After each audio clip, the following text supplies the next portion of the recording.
반갑습니다. 한번 기도하겠습니다. 하나님 아버지 감사합니다. 저희들을 지켜주셔서 이렇게 또 하나님의 은혜를 함께 나눌 수 있게 해주시니 고맙습니다. 주의 인자한 말씀의 뜻이 오늘도 우리에게 전해지게 하소서. 감사하옵고 예수님 이름으로 기도하옵나이다. 아멘. 아멘.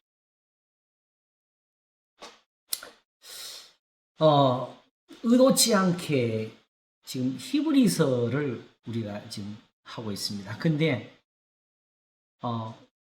정말 잘했다는 생각이 들어요. 왜냐하면 전에는 하려고 해도 이게 모르니까 못하는 거죠.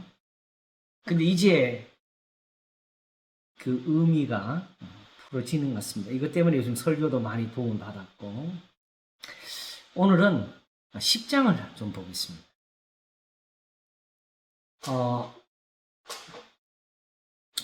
10장이 저한테 좀 중요한 게요. 이것은 개인적으로는 뭐 이걸 아는 것이 어떤 면에서 뭐 신앙에 큰 발전을 주겠다 이런 것보다는 제 경우는 하나님의 교회에서 차지하는 위치가 있어가지고, 특별히 신학적으로나 또 설교를 하는 많은 분들이나 혹은 이게 잘못되면 기독론이나 이런 데서 너무 신비적인 해석을 해가지고 교인들을 오히려 현혹시키고, 제일 중요한 게 있어요. 우리가 지금 하나님을 아는 길은 성경밖에 없어요. 하나님을 본 사람이 없거든요. 그래서 어느 누구든지 뭘 말할 때는 반드시 성경 구절을 가지고 말을 해요. 그게 습관이 돼 있어요. 그런데도 불구하고 그 성경의 말씀이 정말 그것이 그러한가를 생각하는 사람은 별로 없어요. 왜냐하면 이 성경 구절 자체도 여기서 처음 보는 거지.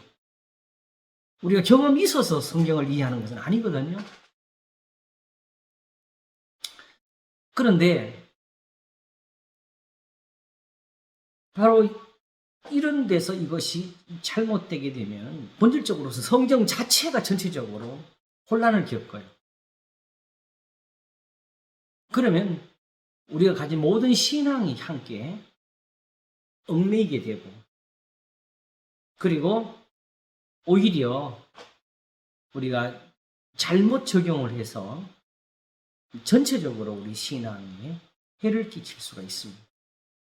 사실은 그동안에 적지 않게 그런 경우를 많이 봤어요. 특별히 본문은 이제 기독론적으로 예수님의 성육신과 관련해가지고 연관이 있는 구절이 여기에 들어있습니다. 히브리서는 그것이 한 2구절 정도 시편에서 인용을 가져왔는데, 오늘 거기까지 아마 다 살필 수 있으면 좋겠습니다. 중요한 것은 지금 여기서 이 하나를 이렇게 이해하니 아니야 중요한 이 자체의 중요 이상으로 지금 오늘 아침 시편 143편을 14번째 지금 그 14번째 지금 설교를 하면서 그랬어요. 지금 이 143편 자체가 중요한 것이 아니라 이것이 성경 전체를 본 눈이 되기 때문에 성경 공부라고 제가 그랬잖아요. 성경이 살아있어야 하나님이 우리한테 살아계신 분이 됩니다. 하나님을 본 사람 없습니다. 그러므로 이 말씀을 어떻게 풀었냐가 중요한 것이 아니라 이것이 그대로 성경 전체에서 그냥 성경이 되어 있어야 돼요. 완전한 말씀. 특별히 구약 성경을 인용했었을 때는 거기 있는 뜻이 그대로 와야 되지. 이제 와서 영적이나 기독론적이나 이렇게 재해석을 해서 적용됐다면 그거는 신약 성경은 버려야 돼요. 사실 그러면 그런 성경을 믿고 그런 해석으로 예수님 믿고 있으면 그 예수님이 온전한 분입니까? 다른 예수지요. 예수님은 말씀하시기를 내가 율법이나 선지자나 폐하러 줄을 생각지 말라. 폐하러 온 것이 아니요 도리어 완전케 하리 함이라. 이것도 예수님 말씀대로 이해를 못하지요. 완전히 지키러 왔다. 이 예수님이 대신 이렇게 해석을 해버리는 거예요. 사실은 예수님이 산상수훈에서 유대인들이 얼마나 그 말씀을 제대로 안 지키고 있는지 그걸 보여주면서 해석하신 거잖아요. 그래서 뭐라고 하셨어요? 그러므로 이 계명 중에 지극히 작은 것 하나라도 지키고 그렇게 사람을 가르치는 자가 큰 자라고 했잖아요. 그리고 예수님이 잡히실 때 베드로가 대제사장의 종이 귀를 잘랐지요? 그걸 말리시면서 하신 말씀이 뭐예요? 내가 지금 하나님께 구하면은 하늘에서 12명 더 되는 천사를 보내서 나를 구하지 못하겠느냐. 근데 그렇게 하게 되면 이런 일이 있으려면 성경이 어떻게 이루겠느냐. 또 나와 아버지는 하나님이라는 대화를 하실 때에 유대인들이 돌을 들어 치려할 때에 성경이 하나님의 말씀을 받은 너희를 두고서 신이라고 했다. 하물며 아버지께서 거룩하게 하사 세상에 보내신 자가 자기를 하나님의 아들이라 하기로 어찌하여 참남하다느냐고 하시잖아요. 성경은 그 뜻은 성경은 패하지 못하나니. 유대인들이 예수님에게 끊임없이 도전하고 질문을 해대고 있을 때 예수님이 그 질문을 막은 마지막 질문이 마태복음에 나오는데 너희는 그리스도가 누구의 자손이라고 생각하느냐 하셨지요. 그렇죠? 그랬더니 다윗의 자손입니다. 이게 사실은 예수님이 그 마리아의 몸에서 태어나시는 그것을 가지고 설명할 때는 맞아요. 그러나 본질적으로 그렇기 때문에 예수님이 사람이냐는 문제는 다른 거잖아요. 그럴 때 예수님이 딱 시편의 한 구절, 110편의 1절을 가지고 여호와께서 내 주께 이르시되, 구약 성경을 봐야 잘 가. 신약에서는 그 여호와가 내 주로 번역이 되어 있기 때문에 주께서 내 주께 이르시되, 이런 여기 헷갈림이 약간 있는데 거기는 여호와께서 내 주께 이르시되로 되어 있어요.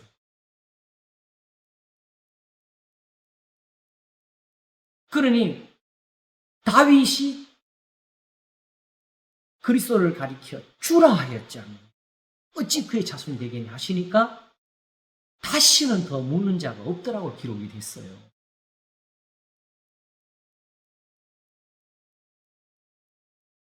그렇게 된 이유는 거기에는 그대로 성경이 살아있어서 그대로 가져와서 그런 거지. 그걸 만약에 예수님이 지금 우리가 신학적으로 하는 것처럼 풀었고 해석을 했다면 그게 해결이 됐겠어요? 오늘 이 시대에 교회가 하나가 되지 못하는 이유, 성경 구절이 그대로 살아있는 게 아니라 다 저마다 해석을 해서 그런 거잖아요.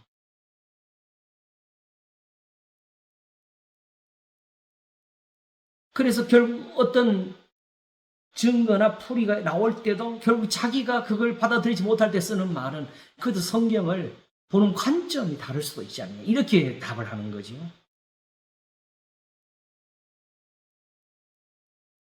예수님이 말씀을 하실 때 지금 우리처럼 듣는다면 사람들마다 듣는 관점이 달라가지고 그때마다 12 제자들이 각각 서가지고 내가 이 관점으로 풀어줄게, 너는 이 관점, 이렇게 들려줬어야 되지요. 아무도 그런 노력을 안 했어요. 할 수도 없었고. 심지어 지금 이 기독교는 예수님이 세웠냐 바울이 세웠냐까지 지금 말을 하고 있지요. 왜 그러냐? 그만큼 마태복음하고 로마서가 안 맞는다는 거지요. 만약 그렇게 지금 바울이라면 그 바울을 왜 따라요? 그런 기독교를 왜 믿어요? 성경이 없으면 교회는 이미 존재 가치가 없습니다. 다 사람이 만든 거예요. 그러므로 하나님의 말씀이 궁극적으로는 우리의 해석이 없이 이해가 되는 데까지 가는 게 그게 바로 하나님의 뜻입니다. 왜 그러냐? 원래 기록할 때는 이 기록 자체로 모든 사람, 이 듣는 사람들이 이해하고 깨닫기를 원하신 거잖아요. 여기서. 지금 우리가 하는 거는 그게 지금 우리한테 어려웠고 그게 막혀있는 것을 지금 풀어가는 중에 있는 것이죠. 그 점에서 오늘 히브리서 10장에 관한 이런 이해도 우리에게 매우 큰 유익이 되고 교회에도 도움이 될 수 있을 거라고 생각을 합니다. 한번 보겠습니다. 율법은 장차 좋은 일의 그림자요. 이제 생각해보니까 우리가 지난번에 지성소 성소를 할 때 8장과 9장을 봤잖아요. 그지요? 이제 그걸 읽는 부분이네요. 그지요? 율법은 장차 좋은 일의 그림자요. 참 형상이 아니므로 해마다 늘 드리는 바 같은 제사로는 나아오는 자들을 언제든지 온전케 할 수 없는.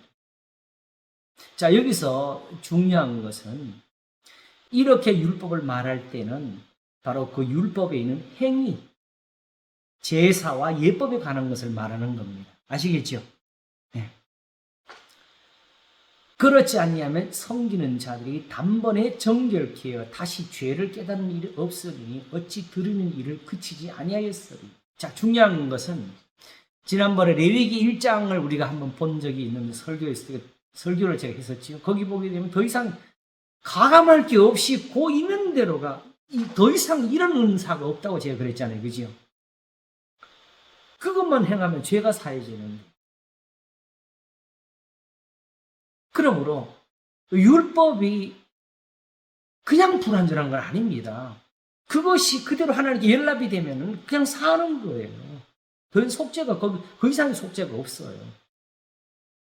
근데 문제는 그 제사를 지금 폐하할 수밖에 없는 이유가 뭐냐면 거기는 하나님 앞에 의로움과 경건함이 만들어내는 선물이었지요. 근데 그거 없이 지금 말한 이 율법, 그 제사의 모양만 가지고 스스로 의롭다는 이 유대인들이 문제가 돼서 그러는 거지. 그리고 지난번에 말씀을 드렸지만은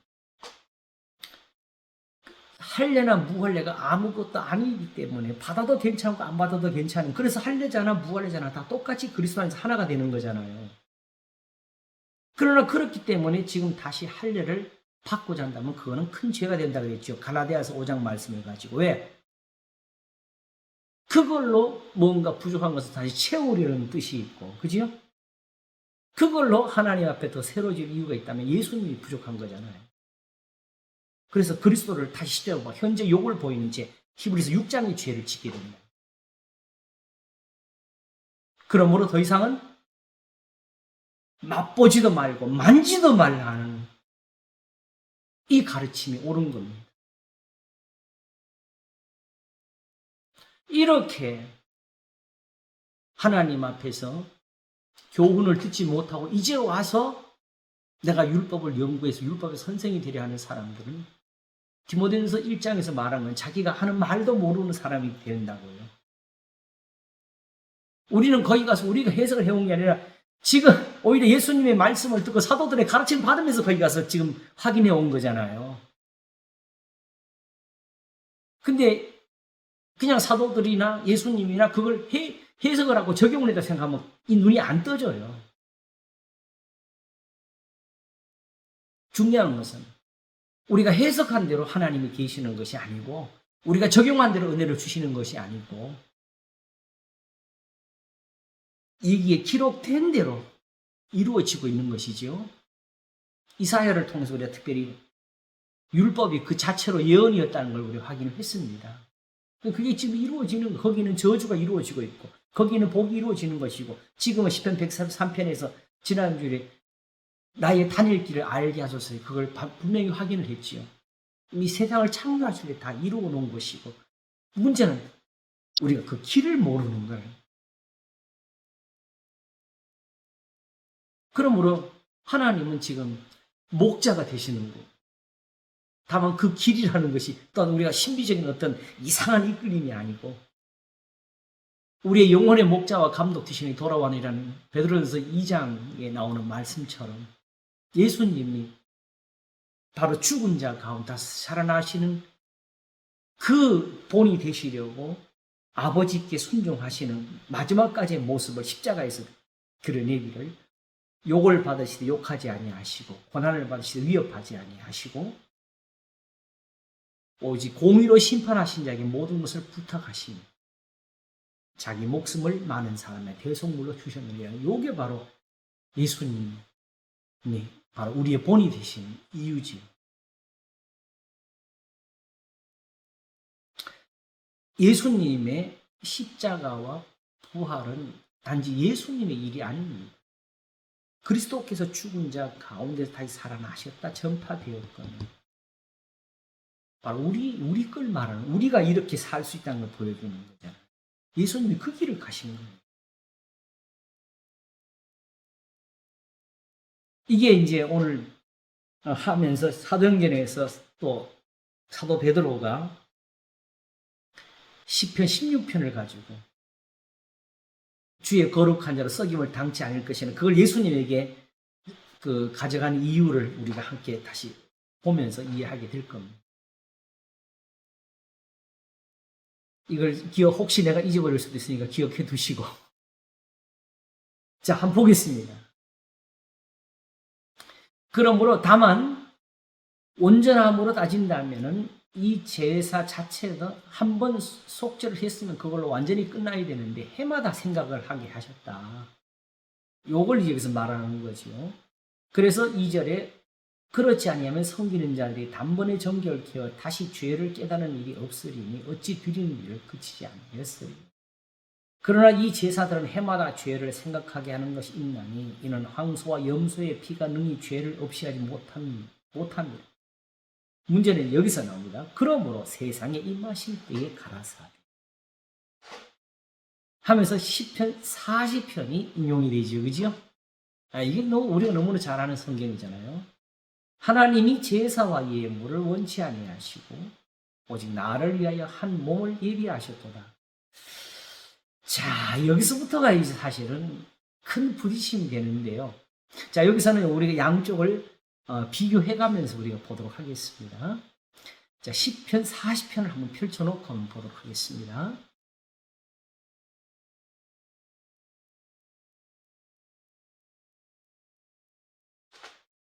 시편 40편 6절.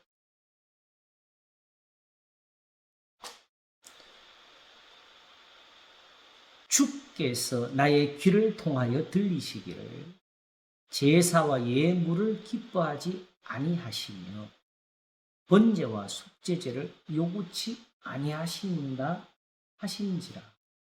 여기 있죠. 여기처럼 오직 나를 위해 한 몸을 예비하셨다는 말이 없어요. 지금 현재 우리 성경에는. 그렇죠? 네.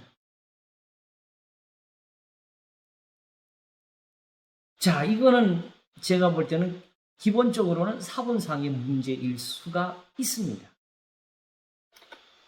그러니까 여기서 그러니까 나를 가리켜 기록한 것이 두루마리 책에 있나이다. 이거를 몸을 예비하셨다. 이렇게 여기서 되어 있는 거죠. 사실은 완전히 다르게 들리죠. 네. 네. 자, 우리가 그러니까 문제는 여기 신약에 그러니까 여기 이거를 해석해가지고 여기다가 예수 그리스도 몸을 적용해버리잖아요. 이렇게 되면 구약이 이제 막 예수님이 직접 예언이 되는 이렇게 되어버리고 네, 구약의 뜻은 사라져버리는 거죠. 다윗은 지금 이걸 말하는 게 아니고 바로 뒤에 나오는 구절을 말하려고 한 것이 하나님 뜻을 행한다는 거. 자, 문제는 이제 일단은 우선 얼른 떠오르는 생각으로 우리가 신학적으로 한 것을 짚어보고 지나가도록 하겠습니다.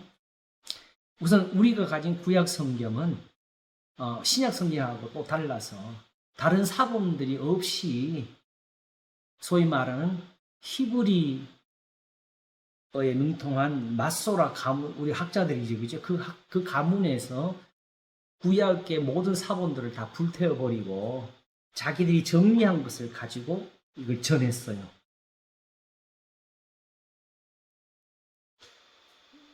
그런데 그 사람들은 예수님을 안 믿는 사람들입니다. 그러니까 어떤 면에서 생각해보면 자기들이 볼 때, 아, 이거 예수님한테 이게 기독교에 유리할 것 같다 하는 걸 지울 수도 있어요. 그 사람들은 그리스도인들이 아니니까. 그러나 일반적으로 경건을 생각해 보게 되면 그런 일을 하기 때는 적어도 자기들도 본질적으로 유대인으로서의 그 양심도 버릴 때에 가능한 것이겠지요. 또 하나는 이 히브리서가 그러면 뭐냐? 이 히브리서를 기록할 때가 지금 이 마소라 사본보다는 앞서서 있는 거예요. 아시겠죠? 이거는 완전히 히브리서 기록할 때는 이거는 아직 사도들의 시대잖아요. 그러니까 구약 성경이 정경화가 그러니까 성경으로 묶어진 데가 더 늦다는 거예요. 그 늦으니까 그 전인 그러니까 오히려 이 마소라보다 더 먼저 있는 사본을 가지고 적고 있는 게 이게 신약 성경이거든.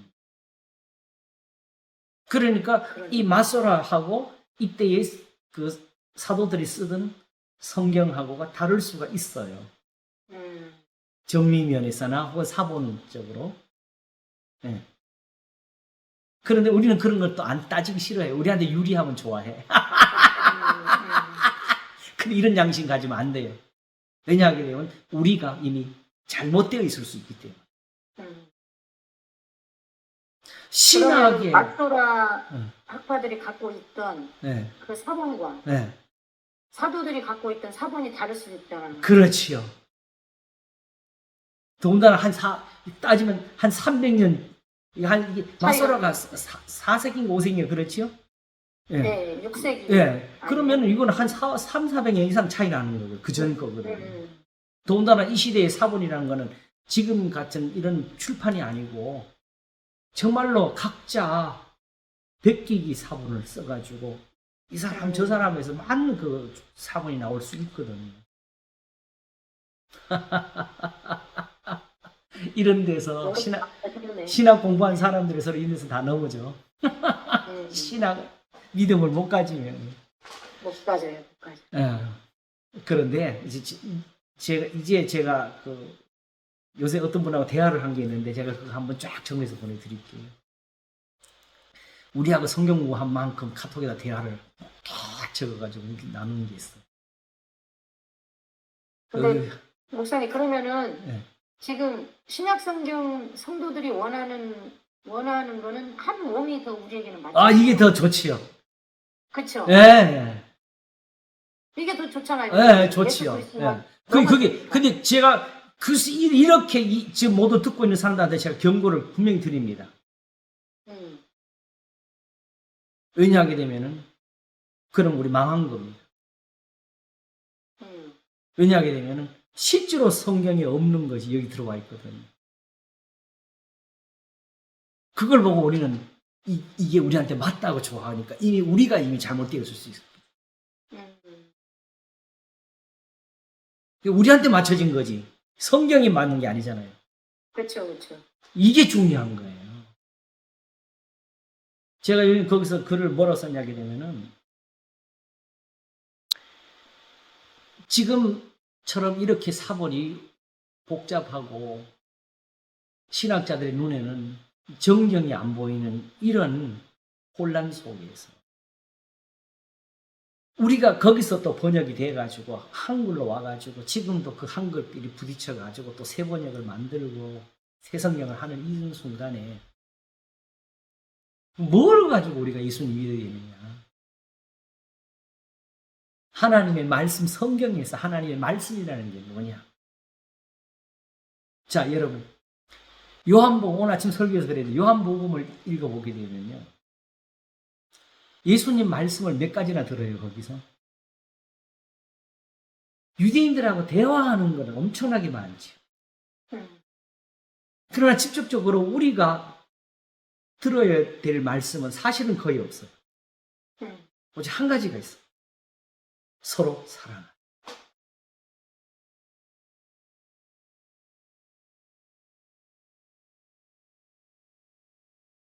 주기도문을 할 때 제가 설명을 드린 것처럼 주기도문에서도 목사의 도움 없이 어떤 신학자의 해석이 없이 주석의 도움이 없이 그냥 우리 교인들 눈에 그냥 들어올 수 있는 것.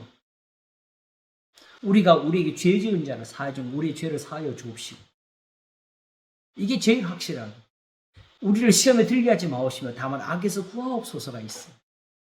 나머지 그런 뭐예요? 그거 가르치려고 하는 거예요.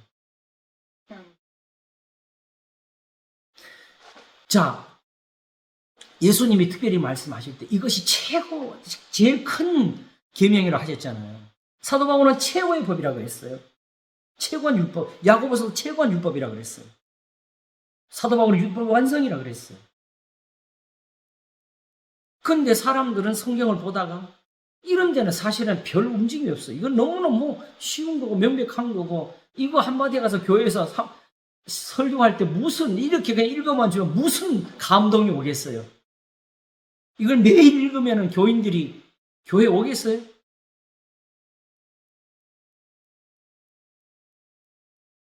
하다못해 예하라도 섞어야지.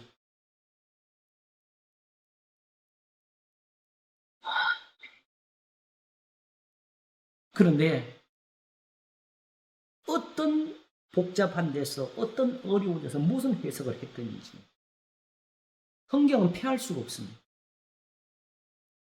그러므로 명백한 것과 어려운 것이 있으면 어느 쪽을 믿어야 돼요? 명백한 것이 답입니다. 나머지는 왜 어려워 왜 있어요? 그거 명백한 거 그걸 보고도 알지를 못하고 듣고도 깨닫지를 못하니까 비유를 더 하시는 거고 그렇죠? 선자가 와서 여기서도 조금 저기서도 조금 하는 거 그것조차도 그들에게는 방언처럼 들리고 그러므로 말씀 성경에서 말씀이라는 것이 하나님의 계명을 가르치는 거였어요. 그것이 모든 성경이 그걸 전하려고 하는 거예요. 어디서 어느 단어든지 어느 구절이든지 그냥 하나님이라는 글자 자체도 그 말을 하려고 그걸 전하려고 하는 거예요. 왜? 하나님이 말씀하셨다 한마디 하면서 이거 지키라고 하는 거예요. 하나님의 뜻이다.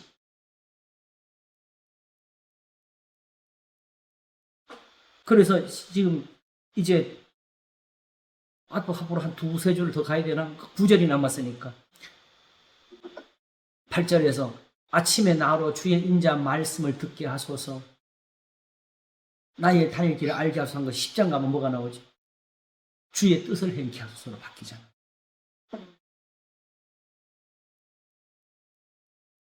그냥 말씀보다 주의 뜻이 사실은 엄밀히 말해서 좀 더 우리에게 다가올 수 있는 표현이잖아요. 하나의 같은 것을 자꾸 강조를 해가고 그것을 조금 더 우리에게 쉽게도 하고 혹은 우리에게 다가설 수 있도록 하나님이 뭐 하셨어요? 이사야 1장에서 오라 우리가 서로 변론하자. 하나님이 왜 우리하고 변론을 해? 그냥 꾸짖 좀 한 대 때리면 되지.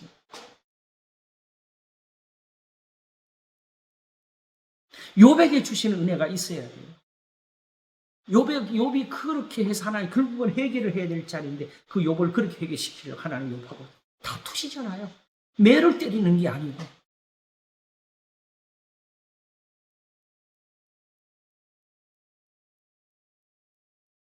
성경에서 이 은혜를 얻지 못하면 정확히 말하면 하나님을 모른다 하는 사람이 되는 거예요.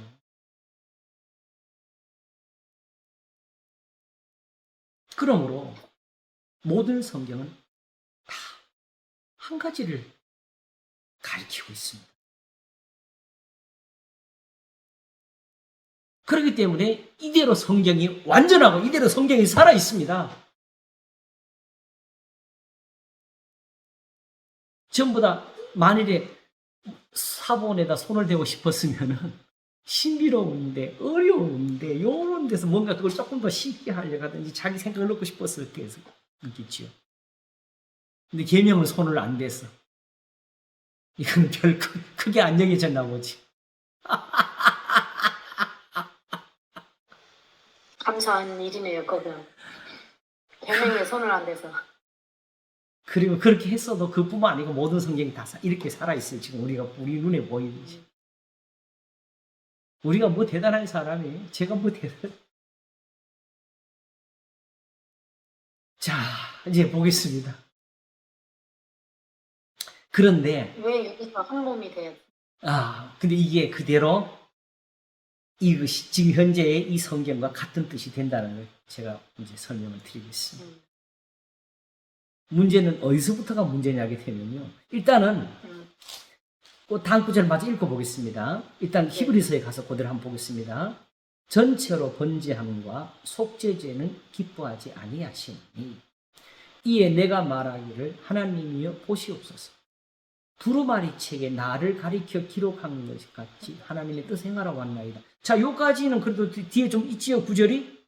10편 40편 7절을 보겠어요. 그때 내가 말하기를 내가 왔나이다. 나를 가리켜 기록한 게 두루마리 책에 있나이다. 그랬어요, 그렇죠? 그러면서 8절에 나의 다 하나님, 왔어요. 다 들어있네요. 나의 하나님이여 내가 주의 행하기를 즐기오니 주의 법이 나의 심중에 있나이다 하였나이다 그랬죠. 자, 근데 문제는 여기 이제 심각한 게 하나 나와요. 자, 이미 10편 40편에서 내가 왔나이다 그랬어요, 안 그랬어요? 했어요. 예수님 이때 왔어요? 안 왔죠. 안 왔지요. 그럼 나는 여기서 다윗 시대잖아요. 다윗이 될 수밖에 없지요. 이걸 예수님이 아버지 하나님 아버지 내가 내려갔을 때 좀 써먹을 성경이 있어야 되니까 지금 다윗의 그 생각을 한번 딱 돌려가지고 말 하나 해놓자고 이 예언을 해놨겠어요?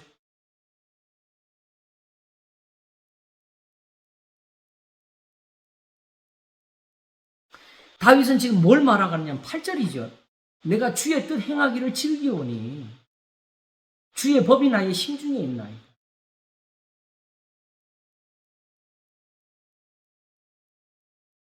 그치요?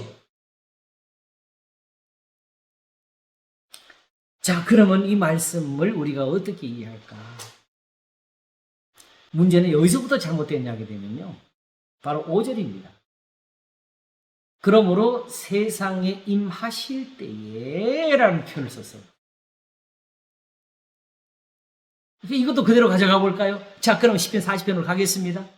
그럼 이때 세상에 임하실 때에 가라사대 말 그대로 지금 나 조금 전에도 그때 내가 왔나이다. 이 예수님이 지금 오시면서 세상에 오시면서 이렇게 말했다는 거잖아요. 이게 안 되지요. 여기 가서도 이게 가져올 수가 없어요. 이대로. 그치요? 그러나 분명히 여기서 내가 왔나이다 그랬어요. 그러면 여기 세상에 임하실 때에는 이게 무엇이냐? 우리가 여기서 사실은 놓치고 사는 게 있었는데 이 표현이 그냥 구약에 허다하게 쓰이는 표현이에요. 우리 한번 그렇게 성경 구절을 하기만 좀 하겠습니다. 자, 우선 10편 50편을 펼치겠습니다. 40편은 이제 덮어주셔야 되겠어요. 내가 이제 설명하면 되니까. 네. 예. 지금 그러니까는 그 세상에 임하실 때라는 거를 지금 확인하려고. 확인하는 거죠. 이게 어디서 쓰였는지.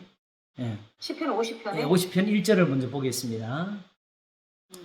전능하신 자 하나님 여호와께서 말씀하사 해 돋는 데서부터 해 지는 데까지 세상을 부르셨도다. 온전히 아름다운 시온에서 하나님이 빛을 발하셨도다. 그 시온에서 하나님이 지금까지 하신 일을 가리키는 건데 우리 하나님이 임하사 여기 임하사 나오죠. 그렇죠. 이미 시온에 하나님이 임하고 계셨어. 거기서 뭐 하려고? 그 앞에는 잠잠치 아니하시니 그 앞에는 불이 삼키고 그 사방에는 광풍이 불리로. 하나님이 그 백성을 판단하시려고 윗 하늘과 아래 땅에 반파하여 이르시되 나의 성도를 내 앞에 모으라 곧 제사하고 나와 언약한 자니라 하시도다. 하나님이 이 율법을 그들에게 주실 때부터가 이미 임하신 건데 사실은 시내 산에 임하셨지요?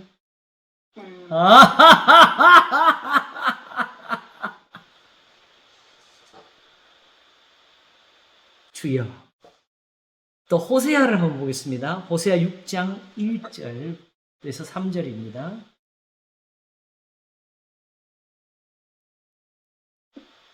이게 이제 보여. 그동안이 안 보였어. 이게 아닌 줄 알면서도 이게 문제는 보여야, 이렇게 보여야 이게 풀지. 주여. 자, 보겠습니다. 1절. 호세아 6장 1절. 오라 우리가 여호와께로 돌아가자. 여호와께서 우리를 찢으셨으나 도로 낫게 하실 것이요. 우리를 치셨으나 싸매어 주실 것입니다. 여호와께서 이틀 후에 우리를 살리시며 제3일에 우리를 일으키시리니 우리가 그 앞에 살리라. 그러므로 우리가 여호와를 알자. 힘써 여호와를 알자. 그의 나오심은 새벽빛같이 일정하는 비와 같이 땅을 적시는 늦은 비와 같이 우리에게 임하시리라. 하나님이 이스라엘을 구원하시는 그 구원을 두고 우리에게 임하신다고 표현했어요. 다윗은 시편 40편에서 왜 그걸 썼겠어요? 내가 여호와를 기다렸더니 귀를 기울이사 나를 기가 막힐 운동에서 끌어올리셨다더니. 맞아요. 그치요? 네, 그 앞에 고난당한 거. 네. 근데 거기서 뭐예요? 거짓 치우처럼 돌아보지 아니하고 하나님의 뜻을 행하는 사람이 복이 있다를 말하기 위해서 그랬지요. 네네네. 네. 그게 임하심. 그러니까 그게 지금 주께서 나의 귀를 통하여 들리시기를 제사와 예물을 기뻐 아니하시며 번제와 속죄제를 요구치 아니하신다 하신지라 그때 내가 말하기를 내가 왔나이다. 나를 가리키는 공간 두루마리 책에 있나이다. 나의 하나님의 내가 주의 행하기를 즐기는 주의 법이 나의 심중에 있나이다 하였나이다. 언제? 그 고난받을 때 이렇게 하고 살았다는 거지요. 그러니까 여기 기가 막힐 웅덩이와 수렁에 예. 이게 여기서 말하는 그래서 세상에 임하실 때 그때 하나님 임하실 때 이야기하는 거죠. 우리에게 필요한 거네 이게 다. 진짜 이 쉬운 성경을 우리 이런 거 필요하잖아요 우리한테. 네. 정확히 이미 눈치를 채셨겠지만은 히브리서가 사실은 말하고자 하는 어떤 우리가 생각하는 기독론적인 표현을 한 것이 아니고 결국 13장에 가서 예수 그리스도는 어제나 오늘 영원토록 동일하시니라는 그 표현에 가가지고 하나님의 뜻을 행하도록 구약의 성도들이 우리에게 믿음의 본이 돼가지고 우리한테 말씀을 전한 것을 지키라고 가르치기 위해서 이 글을 쓰고 있거든요. 지금 히브리인들이 이 히브리서의 성도들이 고난받는 게 이 제사의 부족이 아니다. 여기처럼 하나님의 뜻을 행하면서 떨어졌다. 그렇죠. 그래서 형제 사랑하기를 계속하고 손대접하기를 힘쓰라를 가르치려고 하는 거잖아요. 그게 결론이거든요. 모든 사람으로 더불어 화평함과 거룩함을 조처래. 이것이 없이는 아무도 주를 보지 못하리라고. 죄와 싸우되 피 흘리기까지는 아니하고 이렇게 하느냐고 지금 결국 이 결론을 가지고 내려가는 거거든요. 오직 선을 행한 거 서로 나눠주기를 잊지 말라. 이 같은 제사는 하나님이 기뻐하시니라. 저 양과 소를 왜 생각하냐. 차라리 나누는 걸 생각해라. 그게 예배다.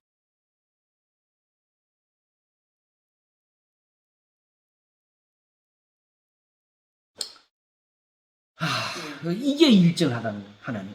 아시겠죠?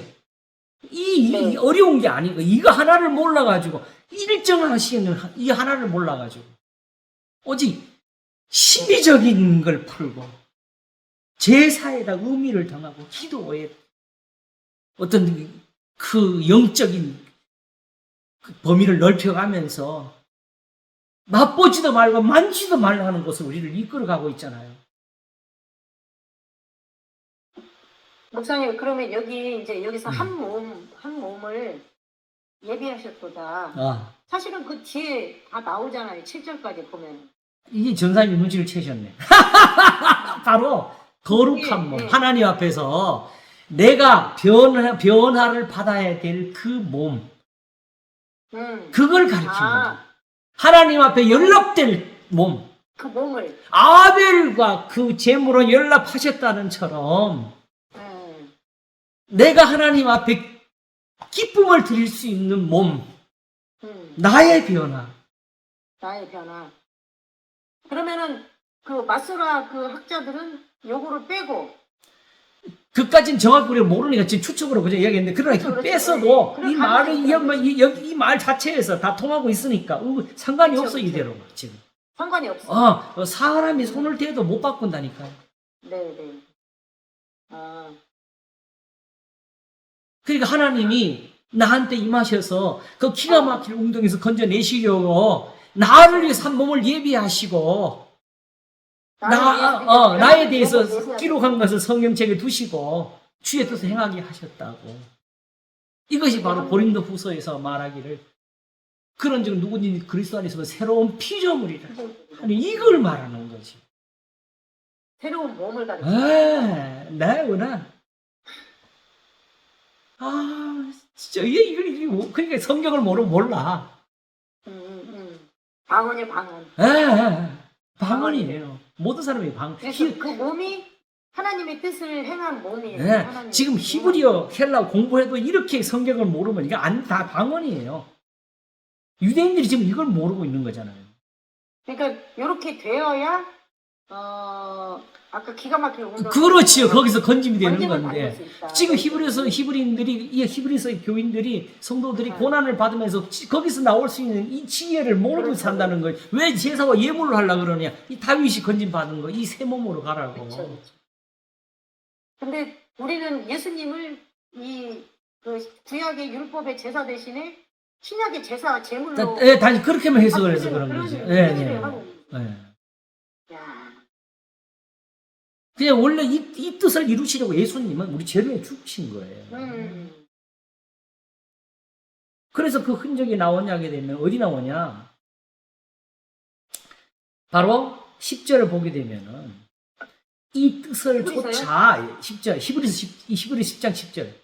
네. 거기 보면 뭐라 돼요? 이 뜻을 조차 예수 그리스도의 이 뜻을 조차예요. 네. 이게 예언이 아니고 이 뜻을 조차 예수 그리스도의 몸을 단번에 들이심으로 하는 우리가 거룩함을 얻었노라. 예수님의 십자가의 죽으심으로 우리는 이 뜻대로 하나님의 거룩함을 얻은 사람이 됐다. 더 이상 제사와 예물이 필요 없는 몸이 됐다. 이 그리스도인들이 이 말을 하는 거죠. 잘 이해가 안 가세요? 그러니까는 그 두 마리 책에 나를 가리켜 기록된 것 같이 하나님의 뜻을 행하려 왔나이다라는 뜻을 따라서 따라서 지금 그렇죠. 이 뜻을 따라서 지금 우리를 그 하나님의 뜻에 맞도록 하려고 예수님이 우리 죄를 위해 단번에 십자가에 죽으신 거라고. 이 뜻을 이루려고. 이 뜻을 이루려고. 지금 히브리서 전체 이러면 히브리서 전체하고 그림 맞아요, 안 맞아요? 맞잖아요. 그러니까 성경 구절을 띄면 안 돼요. 아무리 복잡하고 아무리 명쾌한 게 나와도 그것이 기록된 다른 말씀을 폐하면 안 돼요. 다르면 안 돼요. 그러니까 구약의 유대인들이나 이스라엘 백성들이 제사와 의로움을 분리시켰듯이 우리 예수님을 믿는 사람들도 예수님을 제사 제물로 완쳐놓고 그냥 의로움은 다 그냥 버려버리고 그냥 그러고만 그렇게 하면 안 되는 거죠. 그게 단순히 어떤 신학적인 신앙 고백으로 구원하는 거 아닙니다. 그러니까. 근데 2000년 동안 그거 가지고 사람을 죽이고 싸우고 정죄하고 살았잖아요. 당을 지으면서.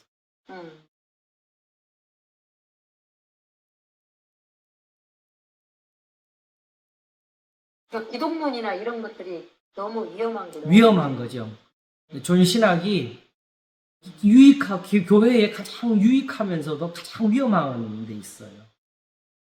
왜냐하게 되면 지난번 삼위일체 설명드린 것처럼 삼위일체는 성경에 원칙적으로 그렇게 나와 있지 않아요.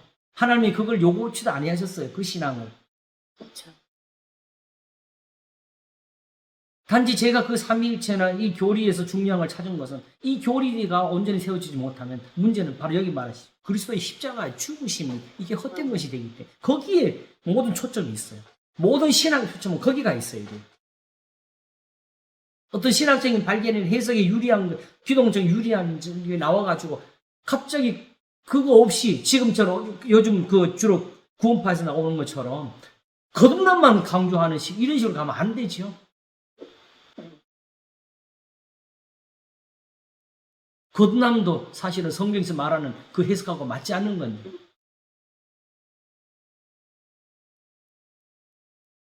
성경에서는 지금 말하는 새 사람을 가리키는 건데 하나님의 계명대로 새로워지는 것.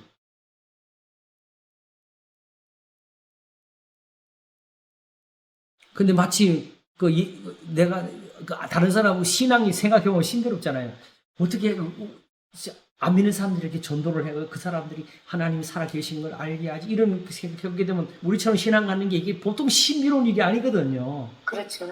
그러니까 이거 아마 쉽게 말하면 내가 미쳤나 보다 쯤으로 하나님이 그냥 나를 정신개조를 해가지고 아멘 하고 하나님 계신 것 같다 이 생각을 집어넣은 것 같다 이런 식으로 그걸 그래서 그 회심이라는 말 전에 회심과 거듭남을 그런 순서로 넣은 거지요.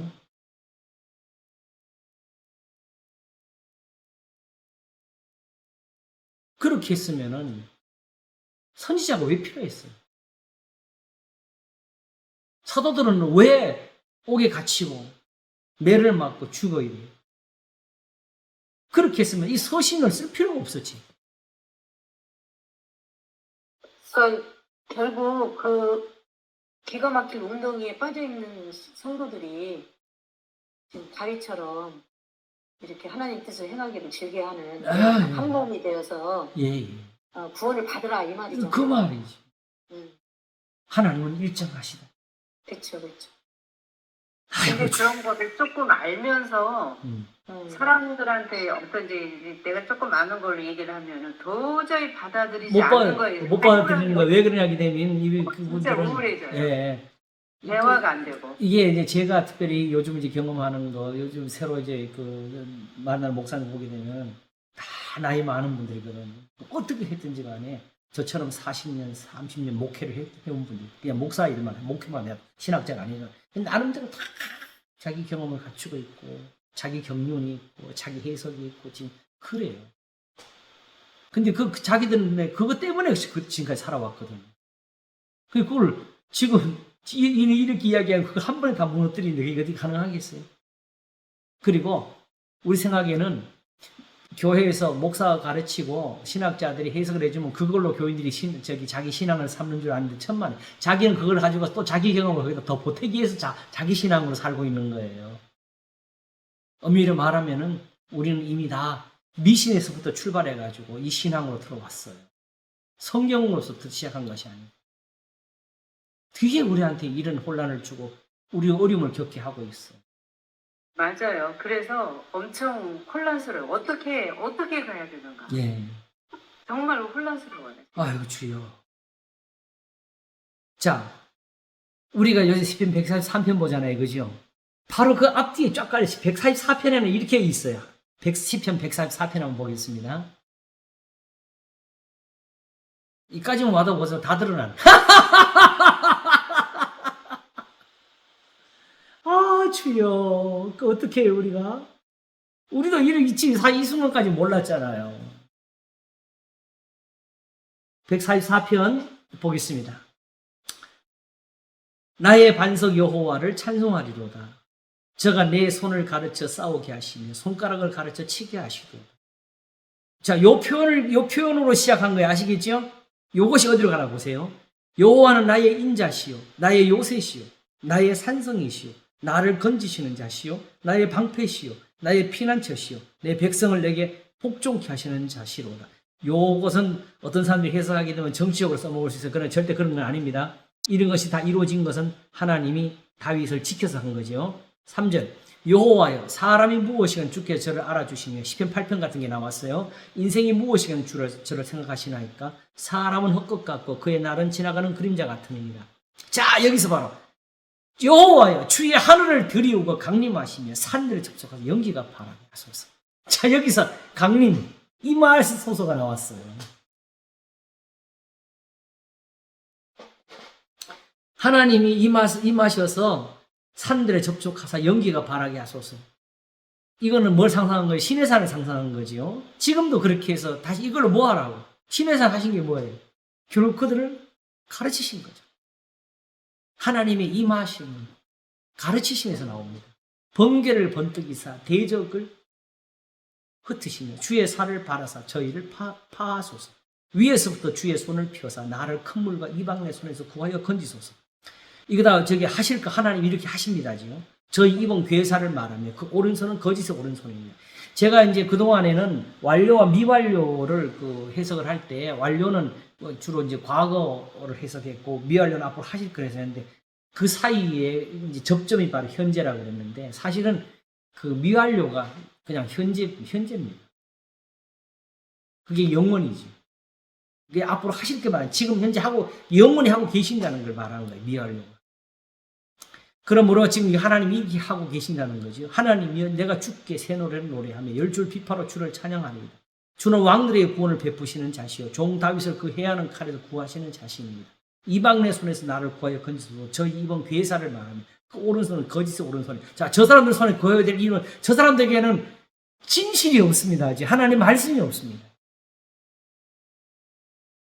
그러므로 하나님이 임하셔서 이루시는 일 중에 가장 아름다운 것이 나오죠. 우리 아들들은 어리다가 장성한 나무 같으며 우리 딸들은 궁전에 시향대로 아름답게 다듬은 모퉁이 돌과 같으며 우리의 곳간에는 백곡이 가득하며 우리의 양은 들에서 천천과 만만으로 번성하며 우리의 수소는 무겁게 실었으며 또 우리를 침노하는 일이나 우리가 나아가 막는 일이 없으며 우리 거리에는 슬피 부르짐이 없을진데 이러한 백성은 복이 있나니 여호와를 자기 하나님으로 삼는 백성은 복이 있다. 여호와께서 임하사 하신 일입니다. 얼마나 일치하고 그러니까 세상에 임하실 때가 이 뜻이지.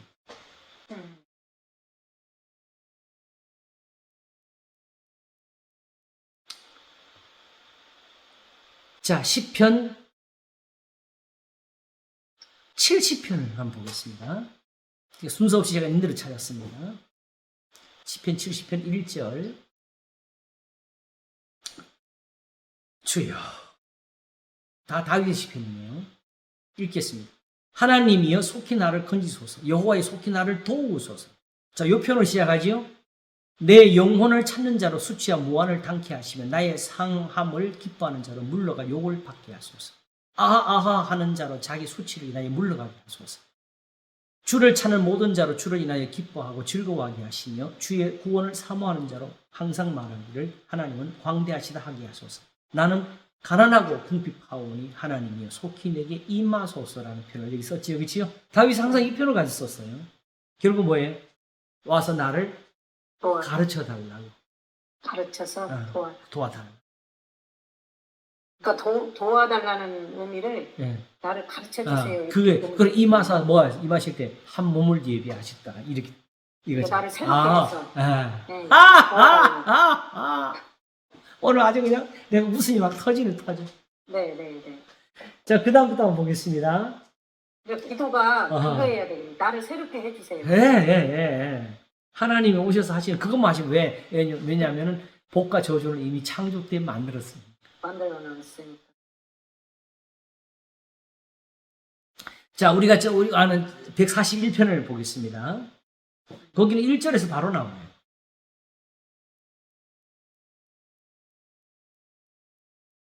몇 장이요? 141편 1절. 여호와여 내가 주를 불렀사오니 속히 내게 임하소서. 그 뭐 하시냐? 내가 주께 부르짖 내 음성에 귀를 기울이소서. 나의 기도가 주의 앞에 분향한 같이 되며 나의 손드는 것 전에 제사같이 되게 하소서. 여호와여 내 입 앞에 파수꾼을 세우시고 내 입술의 문을 지키소서. 그냥 얘가 기도 잘한다고 하니까 내 기도를 이렇게 만들어 달라는 오셔가지고. 그래서 내 마음이 악한 일에 기울어 죄악을 행하는 자와 함께 악을 행치 말게 하시며 저희 진술을 먹지 말게 하소서. 우리가 혼자 깨닫고 혼자 묵상해서 얻는 진리가 아니고 하나님이 오셔서 나를 가르쳐 주실 때 일어나는 변화가 세상에 임하실 때에 가라사대 하나님이 제사와 예물을 원치 아니하시고 오직 나를 위해 한 몸을 예비하셨도다가 되는 거죠. 이 은혜가 지금 예수 그리스도를 믿는 사람들에게 주신 은혜지요. 새 사람을 입으라.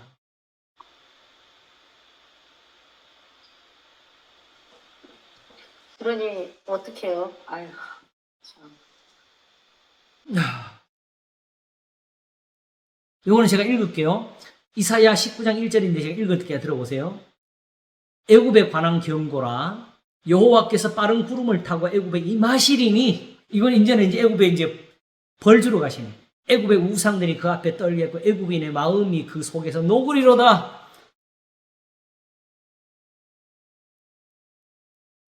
자, 시편 96편 한번 보겠습니다.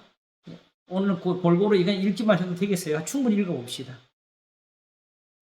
시편 96편 1절부터 한번 읽어보겠습니다. 새 노래로 여호와께 노래하라. 온 땅이여 여호와께 노래할지어다. 여호와께 노래하여 그 이름을 송축하며 그 구원을 날마다 선포할지어다. 그 영광을 열방 중에 그 기한 행정을 만민 중에 선포할지어다. 여호와는 광대하시니 극진히 찬양할 것이요 모든 신보다 경유할 것이며 만방의 모든 신은 헛것이요 여호와께서 하늘을 지으셨으미로다. 존귀와 위엄이 그 앞에 있으며 능력과 아름다움이 그 성소에 있도다. 만방의 족속들아 영광과 권능을 여호와께 돌릴지어다. 여호와께 돌릴지어다. 여호와의 이름에 합당한 영광을 그에게 돌릴지어다. 예물을 가지고 그 궁정에 들어갈지어다. 여기 참 중요한 게 있었죠. 내가 여기 자주 쓴 거. 만방의 모든 신은 헛것이요 5절에 여호와께서 하늘을 지으셔 성소를 지으셨으면 요 표현이 여기 있었어요.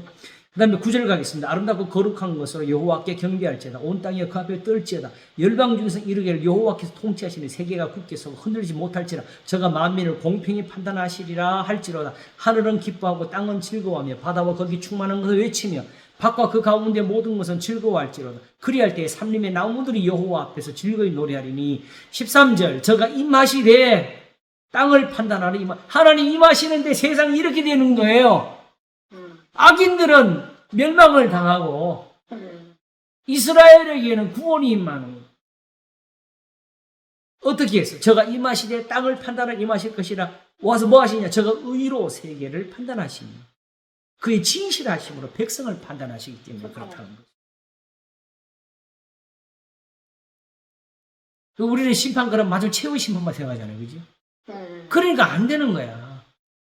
그래서 이게 다 불교 신자들처럼 다 돼버렸어요. 아, 주여. 다 심판을 죽으면 천벌받는 거예요. 이들이 죽으면 안 되는데. 응? 요 똑같은 표현이 바로 98편에 있습니다. 한번 보겠습니다. 1절 새노래 여호와께 찬송하라. 대저 기이한 일을 행하사 그 오른손과 거룩한 팔로 자기를 위해 구원을 베푸. 자기를 위해. 이것도 이해를 우리가 어떻게 이해를 하겠어요. 여호와께서 그 구원을 알게 하시며 그 의를 열방의 목전에 명백히 나타내시도다. 저가 이스라엘 집에 향하신 인자와 성실을 기억하였으므로 이걸 기억하시니까 땅의 모든 끝이 우리 하나님의 구원을 보았도다. 하나님이 이걸로 하셨다. 온 땅이여 여호와께 즐거이 소리할지어다. 소리를 발하여 즐거이 노래하며 찬송할지어다. 수금으로 여호와를 찬양하라. 수금과 음성으로 찬양할지어다. 나팔과 호각으로 여호와 앞에 즐거이 소리할. 이것도 사실 앞뒤를 가지고 해야지. 이것만 띄어가지고 그냥 찬송하라 하면 안 돼요. 바다와 거기 충만한 그 세계와 그 중에 거하는 자는 다 외칠지어다. 여호와 앞에서 큰 물이 박수하며 산악이 함께 즐거이 노래할지어다. 저가 땅을 판단할 임하실 것이라. 저가 의로 세계를 판단하시며 공평으로 그 백성을 판단. 하나님이 심판하시니 이렇게 즐거웠다는 거예요. 의인들은 엄청 즐거웠겠어요. 맞습니다. 구원을 받으니까. 자, 이건 아는 구절이니까 제가 읽겠습니다. 시편 40편 10절과 11절인데요.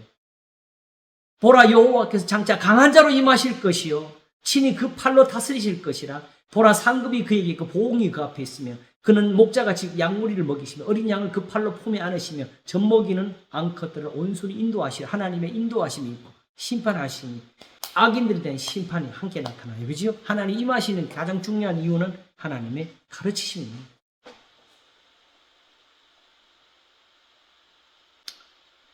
주여. 시편 119편을 한번 보겠습니다. 시편 119편 70. 아까 몇 편이었죠? 아까? 어디?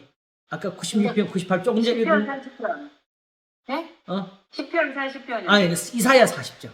이사야 40장 10절 11절. 이사야 40편이었어요? 40장. 이사야는 40장이지. 그 시편이 아니니까 이사야. 이사야 40장 10절 11절. 푸른 말하고 꽃은 받으나 하나님 말씀 영을 서리란 고단 구절입니다. 10편 아니 이사야 40편. 예. 이사야 40장. 이사야는 40장. 10편은 편이고 40장 10절과 11절. 예, 거기 나온 거였고. 네네네네. 네. 이게 임하심의 결과예요. 예.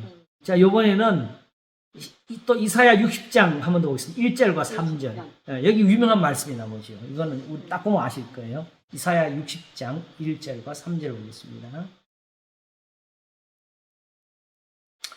일어나라 빛을 발하라. 이는 내 빛이 이르렀고 여호와의 영광이 내 위에 임하였음이라 하면서 여기도 이것까지도 임하심이라는 표현을 썼지요. 그렇지요? 그 다음에 보라 어두움이 땅을 덮을 것이며 캄캄함이 만민을 가리우리니 오직 여호와께서 내 위에 임하실 것이며 그 영광이 내 위에 나타나리니 열방은 내 빛으로 열왕은 비치는 내 광명으로 나오리라 하셨습니다. 그러니까 지금 중요한 것은 이렇게 항상 하나님이 이스라엘을 구원하시는 표현을 쓰실 때에 이 말이라는 표현을 쓰셨다는 거죠. 그렇죠? 이미 구약에서 그냥 하나님이 자주 항상 강림하셨어요.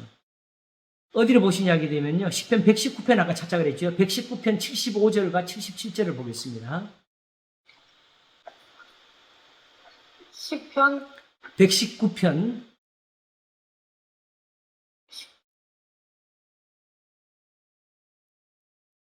네. 네. 보겠습니다. 여호와여 내가 알거니와 주의 판단은 시편 119편 119 몇 절이요? 75절과 77절. 네. 네. 찾으셨지요? 네. 여호와여 내가 알거니와 주의 판단은 의로우시고 주께서 나를 괴롭게 하시면 성실하심으로 말미암음이니이다.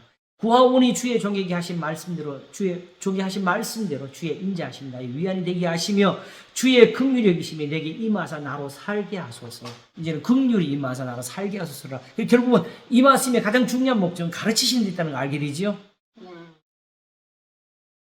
그 다음에 호세아 10장 12절. 일단 오늘 여기까지 이 말씀에 대해서는 일단 살피도록 하겠습니다. 호세아 10장 12절. 잠깐만요. 찾아보세요. 호세아 10장 12절. 네. 너희가 자기를 위하여 의를 심고 긍휼을 거두라. 이게 긍휼이 그냥 나오네. 의를 심고 거두는 게 긍휼이네. 그죠? 지금이 곧 여호와를 찾을 때니 너희 묵은 땅을 기경하라. 마침내 여호와께서 임하사 뭘 주시냐? 의를 비처럼 너에게 내리시리라. 이게 구원이죠. 결국은 이 의는 뭐죠? 하나님의 말씀이죠. 그게 우리한테 의로움이 되는 거죠. 그러니까 이 의로움을 모르면 구원을 우리가 받을 수가 없고 없는 거죠. 그런데 참 근데 감사하게도 이 의는 성경밖에 지금 성경에서밖에 네. 우리가 받을 그래도 오히려 하나님 앞에서 정말 단순하게 믿는 사람들이 큰 은혜를 받고 있어요. 대부분 그런 사람들 하나님의 계명을 찾으며 살고 있어요. 그걸 하나님 뜻을 구하고 있어요. 어떤 신비로운 데 찾는 게 아니에요. 그렇지 하나님 은혜가 크지요. 그러니까 자, 이 임하심 하나가 이렇게 풀어지니까 이 모든 뜻이 전체로 드러나는데 근데 우리 여기서 하나 큰 발견을 하게 돼요. 아까 시작할 때는 결국 나를 한 몸을 예비하셨다가 현재 있는 시편 40편과의 어떤 부딪힘을 줬는데 지금은 오히려 보니까 이 둘이 있어서 더 같이 더 잘 이해가 잘 돼요. 이대로가. 그러니까. 서로 도움이 돼요. 그죠? 기가 막힌 거 아니에요, 오히려?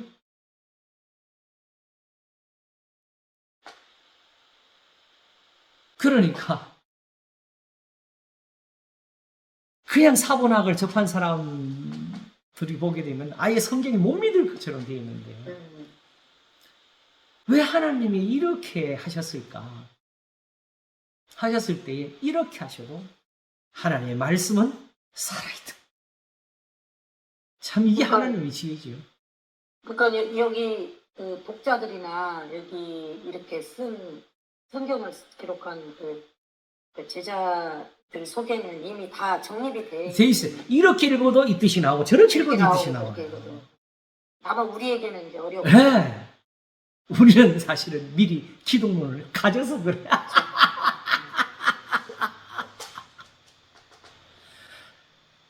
그러므로 사실은 교회, 그동안에 2000년 동안 교회를 지켜온 그 유익을 준 것이 신학이지만은 중요한 게 있어요. 그 신학을 위해서 성경을 보면 안 돼요. 오히려 그 신학이 오히려 하나님의 말씀을 그냥 있는 대로 이해하기 위해서 성경을 지키려고 그 보호하는 데 있는 목적이 있는 거지, 넘어가지 말라는 선을 긋는 거예요. 신학은 얻는 거든지 다툼에서 나왔어요. 그러므로 성경이 말씀하지 않는 것에서부터 모든 게 일어났어요. 그런데 그걸 우리가 이렇게 신학적인 정리를 하게 된 이유는, 그걸 넘었을 때 적어도 우리가 이렇게, 이거는 아직 정답은 아니지만은 저거는 아니다라까지를 우리가 한 거거든요. 근데 그걸 우리는 이게 정답이다고 여기다 다 끼워 맞춰버려. 다른 해석이 못 나오고. 그게 안 되는 거예요. 그게 바로 특별히 우리 한국 장로교의 근본이 된 근본주의. 이게 자유주의와 싸우기 위해서 나온 것이지만은 이 근본주의 신학이 성경을 어떤 면에 자유주의 이상으로 해쳤어요.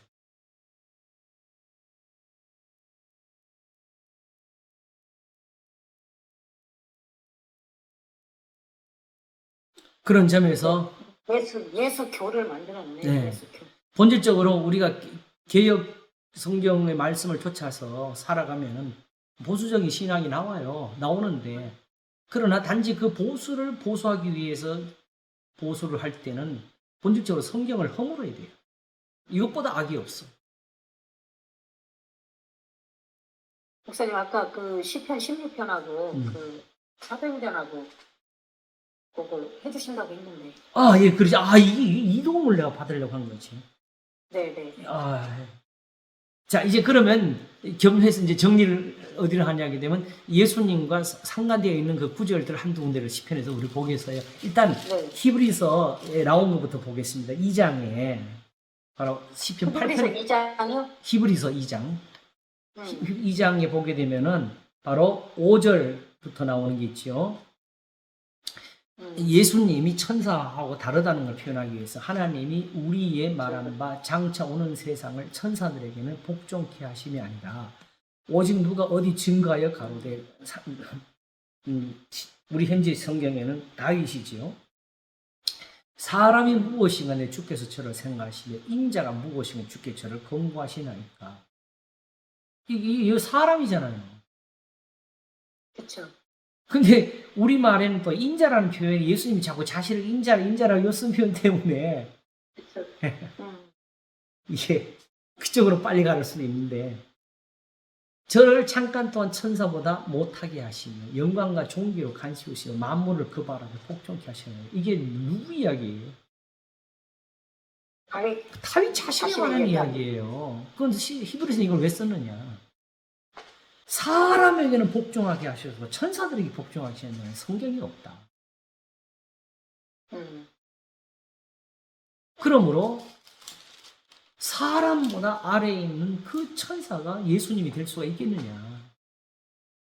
그러니까 예수님을 천사라고 생각하는 사람들이 있었나 보죠? 그렇죠.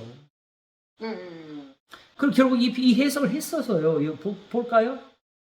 자, 이제 8절 이어서 보겠습니다. 만물을 그 발 아래 복종케 하시느니라 하였으니 만물이 저에게 복종케 하셨는지 복종치 않은 것이 하나도 없으나 지금 우리가 만물이 아직 저에게 복종한 것을 보지 못하고. 이게 또 말이 돼요? 지금 뭐 예수님이 아직 만물이 복종하지 않았네. 이제 지금 아직까지 불신자들이 있어서 이게 말이 안 되는 거지. 그러면 예수님이 지금 하늘에 있어가지고 지금 악인들이 있어도 악인들도 못 다스리고 그렇게 사시는 거네. 그러면 계시록에서 이제 세상이 주와 그 그리스도의 나라가 되어 저가 영원토록 통치하시려다, 그 말은 뭐가 돼요? 하나님 보자, 내가 하늘과 땅의 모든 권세를 가졌다고 이 말씀을 하시고 올라가셨는데, 하늘과 땅의 모든 권세를 가지고 있는데도 아직까지 사람뿐만 아니라 만물이 뭐 예수님 뜻대로 안 되네. 이 말이 안 되는 표현이지요. 오직 만물이 우리한테 복종하지 않은 건 사람이 사람. 그래서 그 사람들이 이거를 최후의 심판 때에 될 일이다 이렇게 했거든요. 그러면 지금 예수님은 지금 세상 버려둔 거지요. 내가 세상 끝날까지 너희와 항상 함께 있으리라가 뭐가 돼요? 그러니까요. 9절. 그러니까 이 저는 사람이라고 보시고 보면 돼요. 아시겠죠? 그러면서 9절을 보세요. 오직 우리가 천사들보다 잠깐 동안 못하게 하심을 입은 자. 누구지요? 예수님이죠. 네, 누구? 이 천사보다 잠깐 못하게 된 자는 누구였어요? 아까 시편에서는. 사람. 다윗 사람. 아시겠죠? 그 원래 천사보다 뛰어나시고 하나님과 동등이시니까 사람이 돼가지고 있는 것을 우리가 봤다. 이 표현을 쓰는 거예요. 이제 여기서. 원래 시편대로 만물이 사람한테 지금 복종을 받고 살아야 되는 이게 이루어져야 되는데 아직 우리가 저거는 보지 못하고 다만 예수님을 보고 있다. 결국은 무슨 뜻이냐면 이 시편을 이루려고 예수님이 그게 아까 히브리 10장에서 한 몸을 예비하시고 오신 거지. 왜냐하면 다윗은 이미 이걸 경험했지요, 살면서. 다윗은 다윗을 위해서 하나님이 다 복종시켜 줬어요. 그렇죠. 군대도 복종을 했는데. 그랬구나. 복종했네요, 만물이. 다윗에게도 네, 다윗에게는 이미 이루어진 거예요. 이거 지금. 놀랍다. 이게 진짜 헷갈렸었는데 이게 뭔 말이야 했었는데. 우리가 어떻게 따라가? 우리는 지금 구약 성경을 비유로나 듣고 네. 지금 우화처럼 듣고 옛날 이야기로 듣지 그게 현실에서 우리는 그걸 전혀 보지를 못하잖아요. 오죽하면 우리 신학자 중에 한 유명한 사람이 기도에 대해서 뭐라 썼는지 아세요? 기적은 더 이상 없다라고 했어요. 결론이 뭐냐? 우리가 기도해도 안 되잖아요. 이게 무슨 표현이에요? 우리가 기도하면 안 되는 게 우리가 기도하면 안 되는 게 그게 무슨 거예요? 우리 기도가 잘못된 거지.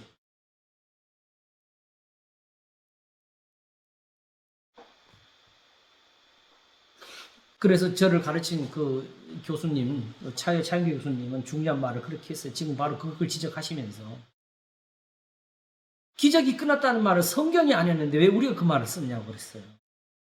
비록 우리가 지금 그 기적만 가지고 신비주의를 가지고 그래서 교회를 어지럽힌 사람들이 있지만은 그 사람들을 막기 위해서 우리가 반대로 가서는 안 된다. 그러니까 다시 말하면은 저쪽 한 사람이 왼쪽에서 땡긴다고 그걸 막으려고 반대쪽 땡기다면 오른쪽으로 또 넘어질 수 있어요. 그런 것도 안 된다. 오른쪽으로 그렇다고 오른쪽 넘어가도 안 된다. 오른쪽도 안 되고 왼쪽도 안 된다. 되게 신비주의도 안 되고 자유주의도 안 된다. 오직 말씀대로 살아야 돼. 말씀대로 믿어야 돼. 성경이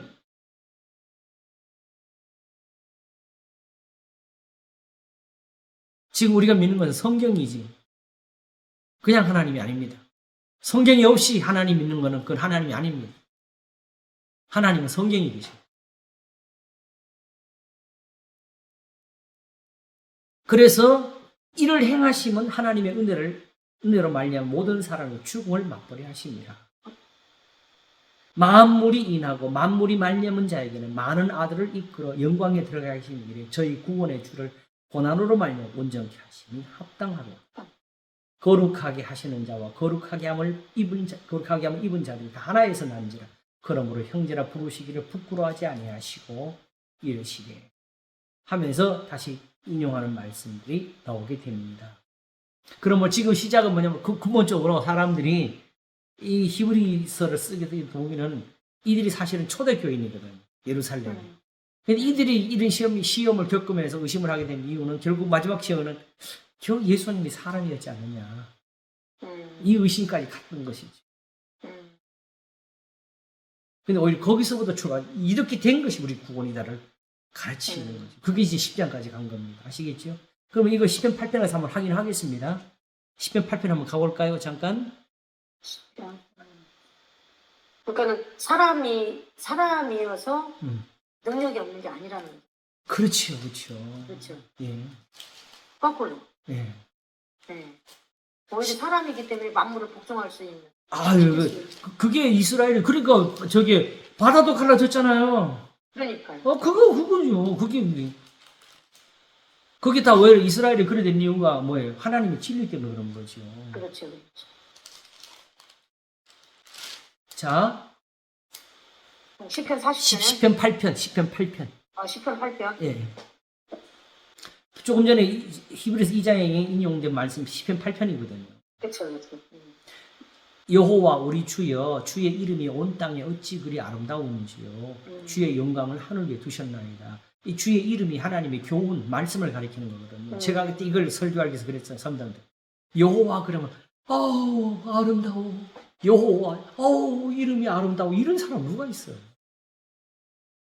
여호와라는 그 글자가 아름다운 게 아니고 하나님의 교훈이 아름다워. 능력이 아니죠. 왜? 주의 대적을 인하여 어린아이와 젖먹이의 입으로 말미암아 권능을 세우심. 이게 바로 뭐예요? 이 어린아이가 누구예요? 자기 자기를 가르치는. 하나님의 말씀을 어린아이처럼 지키는 자기. 그래서 시편 132편인가요? 내가 큰 이가 미치지 못하는 기한이 힘쓰지 않아이다. 내가 내 심령이 젖된 아이와 같이 되었다고. 다윗의 삶이 어린아이.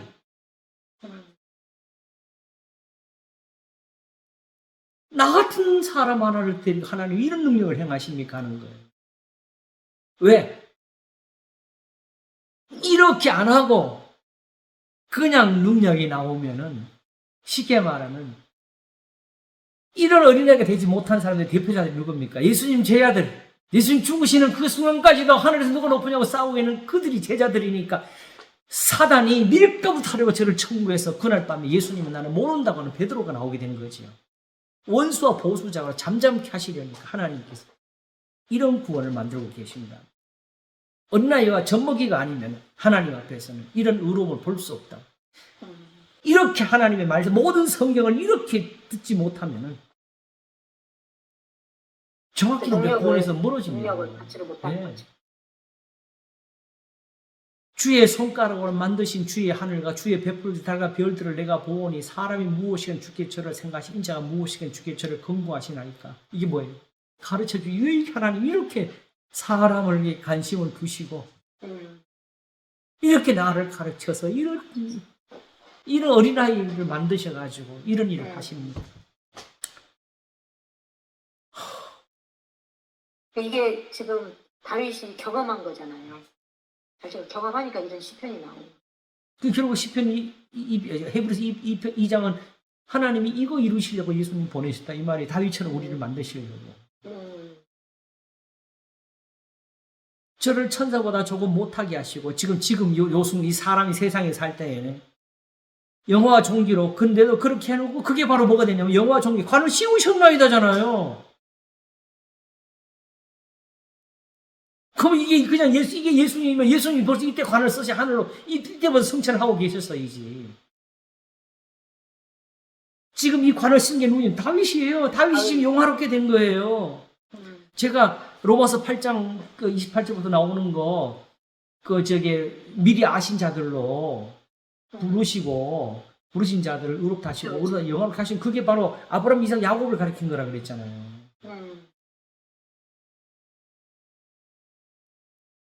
그걸 우리는 억지로 끼 맞출 장차의 마지막 심판을 두고 하려니까 너무 확실한 미래는 과거로 표현한다는 이런 말도 안 되는 억지 주장을 해가면서 그걸 정당화시켜요. 우리 머릿속이 이해가 안 되면 입을 다물어야지. 성경을 무너지게 하면서 어떻게 진리를 전해요? 요것은 잘못됐으면 적어도 잘못된 거지. 목사님, 여기 개역 개정을 우리가 지금 성경을 보고 있는데 개역 한글에는 천사라고 했거든요. 네. 그를 천사보다 조금 못하게 하시고 근데 여기는 하나님보다 조금 못하게 하시고. 원래 이게 개역 성경에도 아마 각 주에 아마 그런 편이 좀 있을 거예요. 그런 게 있어요? 뭐 상관없어요. 상관없어요? 네, 그거는. 어쨌든 인간이라고 해서 사람. 만약 근데 하나님은 좀 못하는 건 좀 심각하게 하네. 예수님이 그렇게 되면 큰일 나죠, 그거는. 네, 여기 그렇게 돼 있어요. 세상에 계셔도 나와 아버지는 하나이라 하셨는데. 네? 예수님이 세상에 계셔도 나와 아버지는 하나이라 하셨는데 하나님보다 조금 못하시면 안 되지요. 그럼 진짜 기독 문화가 안 맞지. 개혁 개정. 아니 저 처음 봤거든요. 지금. 이게 눈에 띄었는데 밑에는 이제 관주가 나왔어요. 천사라는 관주로. 근데 하나님보다 못하게 하시고 이렇게 나오더라고요. 예. 근데 내가 볼 때는 그냥 천사가 맞을 거예요. 왜냐하게 되면은 히브리서 1장부터 나온 게 천사에 대해서 논쟁이 나왔거든요.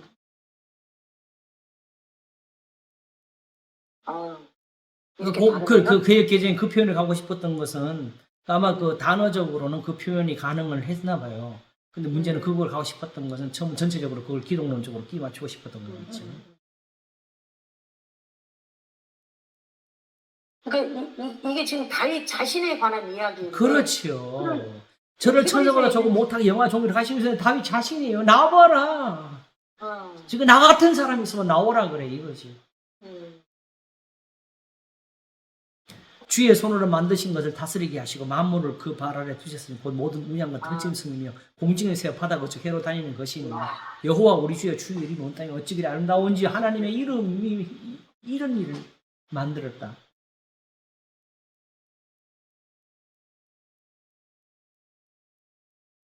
하나님의 말씀.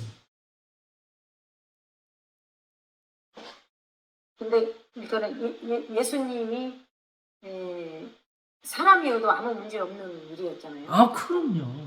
그러니까 자꾸 의도적으로 예수님에게 신비를 넣으려고 하게 되면 오히려 오류가 나와요. 그러니까.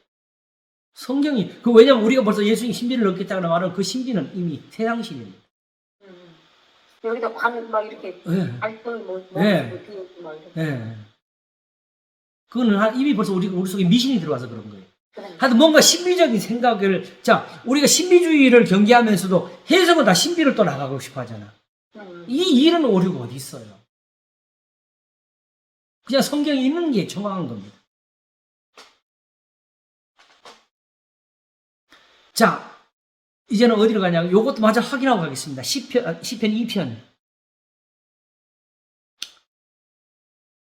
근데 요거는 내가 참 놀랍게도 어떻게 이거 다 기독론적으로 이것도 적용하는 이 구절인데 어떻게 복음성가가 이걸 그냥 그대로 가져갔어?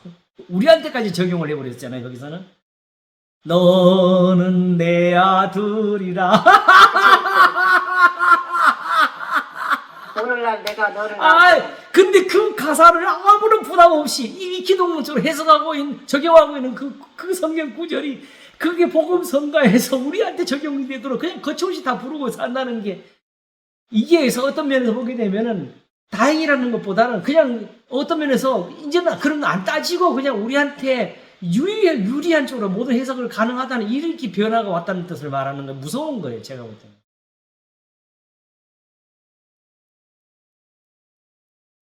자, 보겠습니다.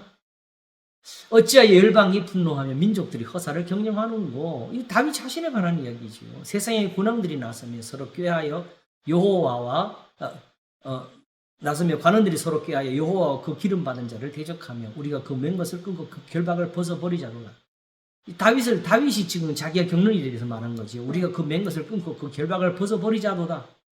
하늘에 계신 자가 웃으시며 주께서 저희를 비웃으시리라. 그때에 분을 발하여 진노하사 저희를 놀려 이루시기를 내가 나의 왕을 내 거룩하단 시온에 세웠다 하시리라. 내가 영을 전하는 여호와께서 내게 이르시되 내게 이르시되 너는 내 아들이라 오늘날 내가 너를 낳았도다. 예수님 아니에요.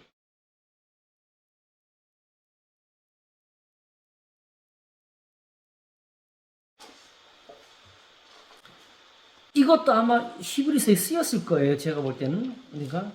근데 이거 쓴 표현이 뭐예요? 사람은 하나님의 아들이 되고 천사는 하나님의 아들이 못 된다. 이 표현을 쓴 겁니다.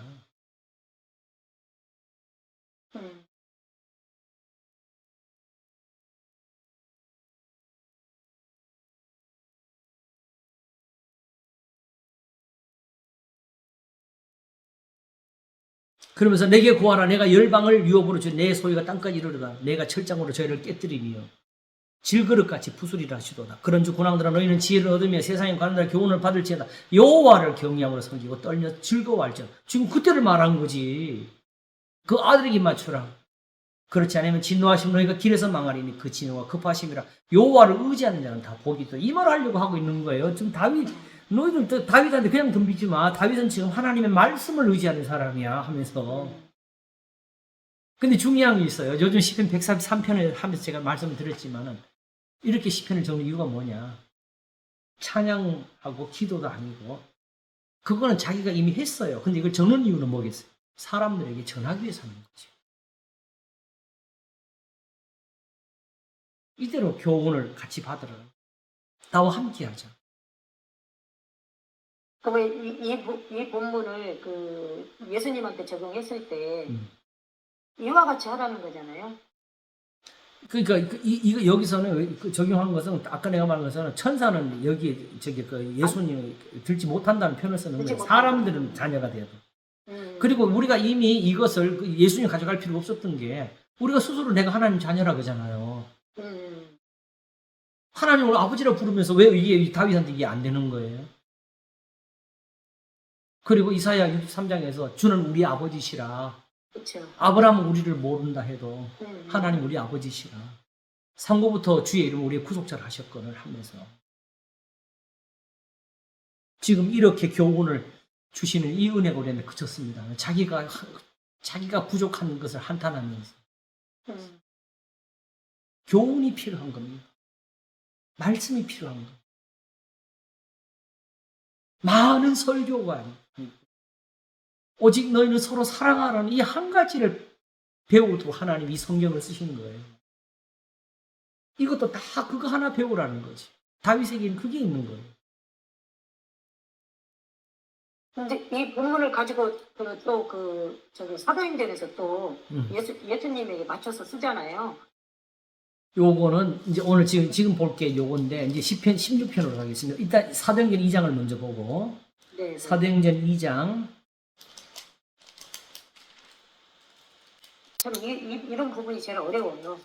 자 25절입니다. 주여. 요엘을 지나서 23절부터 봐야 되겠네요. 요엘은 이미 사실은 풀었는데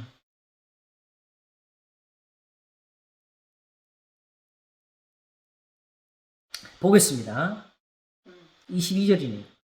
이스라엘 사람들아 이 말을 들으라. 너희도 아는 바와 아는 바에 하나님께서 나사렛 예수로 큰 권능과 기사와 표적을 너희 가운데서 베푸사 너희 앞에서 그를 증거하셨느니 그가 하나님의 정하신 뜻과 미리 아신 대로 내어준 바 되었거늘 너희가 법업문자들의 손을 빌어 못 박아 죽였으나 하나님께서 사망의 고통을 풀어 살리셨으니 이는 그가 사망에게 매여 있을 수 없었습니다. 다윗이 저를 가리켜 가로되 요런 표현들이 우리를 어렵게 한 거죠. 그렇죠. 내가 항상 내 앞에 계신 줄을 배웠으며 나로 요동치 않게 하기 위해 그가 내 우편에 계시도다. 근데 여기서 그러면 지금 뭐예요?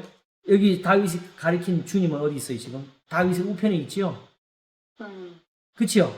자, 요걸 기억하면서 가세요. 이러므로 내 마음이 기뻐하였고 내 입술도 즐거워하였으며 육체는 희망에 거하리니 이는 내 영혼을 음부에 버리지 아니하시며 주의 거룩한 자로 썩음을 당치 않게 하실 것이므로다. 주께서 생명의 길로 내게 보이셨으니 주의 앞에서 나로 기쁨이 충만하게 하시리라 하였으니 내가 조상 다윗에게 대하여 담대히 말할 수 있노니 다윗이 죽어 장사되어 그 묘가 오늘까지 우리 중에 있도다. 그런데 이런 사람이 자기가 말하기를 주의 거룩한 자로 썩음을 당치 않게 하시려 했다는 거예요 이미. 그래서 30절에 그는 선지자라 하나님이 이미 맹세하사 그 자손 중에서 한 사람을 그 위에 앉게 하리라 하심을 알고 미리 보는 거로 그리스도의 부활하심을 말하되 이리 가잖아요. 하하하 예. 그렇죠. 자 그러면 조금 전에 그 시편을 다시 한번 돌아가고 시편 16편을 보고 다시 또 보겠습니다. 시편 16편을 펼쳐보세요. 와. 자, 이제 사람이 빼박이에요, 빼박. 어떻게 할 수가 없어요, 목사님. 주여! 이런 본문을 들이대면 우리가 어떻게 반박을 하겠어요? 시편 16편 1절입니다. 하나님이여 나를 보호하소서 내가 주께 피하나이다. 나지요, 그지요? 내가 여호와께 아뢰되 주는 나의 주시오니 주밖에 나의 복이 없다 하였나이다. 땅에 있는 성도는 존귀한 자니 나의 모든 즐거움이 저희에게 있도다. 다른 신에게 예물을 드리는 자는 괴로움이 더할 것이라. 나는 저희가 드리는 피의 전제를 드리지 아니하며 내 입술로 그 이름도 부르지 아니하리로다. 여호와는 나의 산업과 나의 잔의 소득이신 나의 분깃을 지키시나이다. 이 모든 말이 여기 한 구절에서 열매를 맺어 결과를 가져옵니다. 6절 해석이 나옵니다. 내게 줄로 재어준 구역은 아름다운 것이 있으며 나의 기업이 신뢰하는 것보다 나를 훈계하신 여호와를 송축할지라. 내 심장이 나를 교훈하고 내 심장이 가르치기를 하나님의 말씀이 너무 소중하다고. 내가 여호와는 항상 내 앞에 모심이여 그가 내 우편에 계시면 내가 요동치 아니하리라.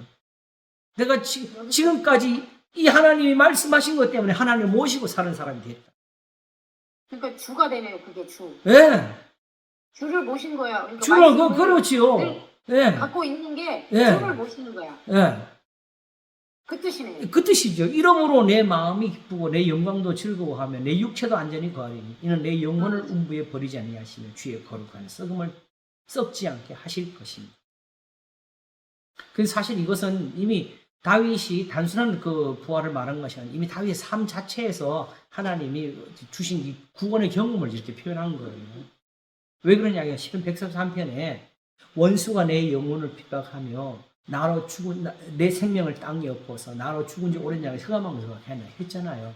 다윗의 삶 자체가 하나님이 건져내게 했으면 이미 죽었어도 10번을 더 죽었지요. 그러니까 기가 막힐 웅덩이 이 표현을 그냥 사망으로 사망으로 다른 사람 같았으면 다 죽었어요. 그치. 바로 영혼을 이제 영혼의 의미를 제가 오늘 아침 풀어놨잖아요. 영혼을 음물이 버려. 이게 바로 교훈을 주셔가지고. 그래서 결국 11절에 결론이 나오죠. 주께서 생명의 길로 내게 보이시리니 나의 다닐 길을 알게 하소서. 그걸 이루어 주셔가지고 주의 앞에는 기쁨이 충만하고 주의 우편에는 영원한 즐거움이 있나이다. 이하면 다윗 자기에 관한 이야기를 쓴 거예요. 아시겠죠? 근데 이게 예수님께 왔다는 왔다고. 거는 주의 말씀을 갖고 자기가 그렇지요. 그럼 결국 이게 히브리서랑 맥락이 같아지잖아요. 그 말이죠. 여기서 주. 예. 자, 여기서 한 가지 우리 배워야 될 게 있어요. 그리스도의 부활하심을 미리 알고라고 했잖아요. 이게 바로 어떻게 알았을까요?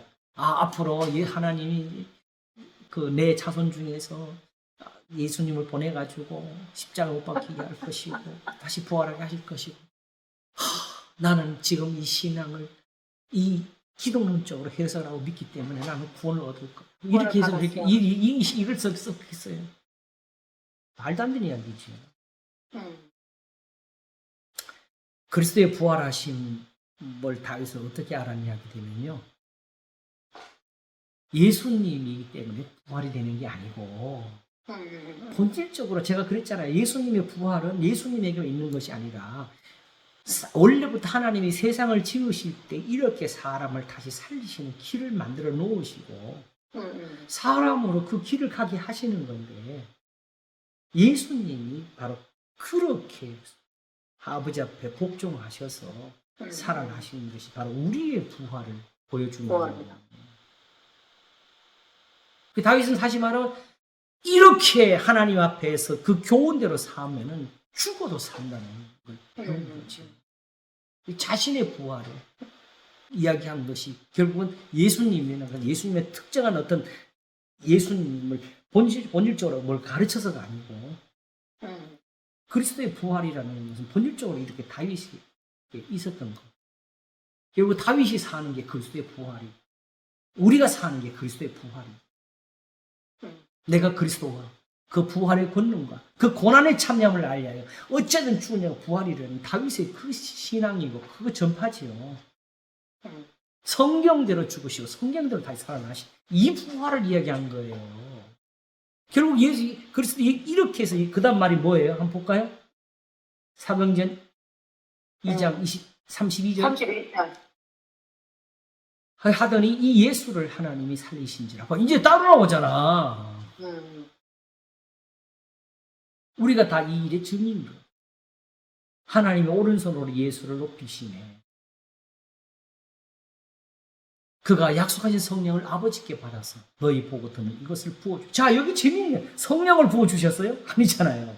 지금은 여기서는 지금 사도들이 제자들이 지금 방언하는 걸 보고 지금 벌어진 논쟁이거든요. 그렇죠. 근데 부어준 거는 그거고, 그 얻는 살을 부어주신 거고, 이런 어떻게 하게 되면, 하나님이 오른손으로 예수를 높이심에, 예수님이 아버지께 약속한 성령을 받아가지고 너희가 보거든 이것을 부어주셨느니. 그걸 결국 이 방언을 하게 하신 것도 결국 성령이 하신 거예요? 예수님이 하신 거예요? 예수님이 한 거로 나오잖아요. 이게 진짜 삼일체를 여기서 봐야지.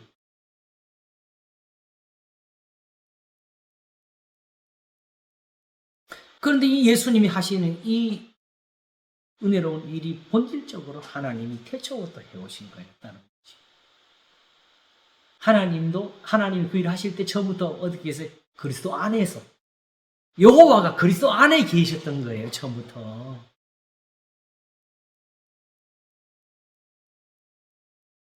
하나님이 그리스도 안에 계시사 세상을 자기와 화목하게 하십니다. 다시 말하면 그 그리스도 안이 바로 뭐야?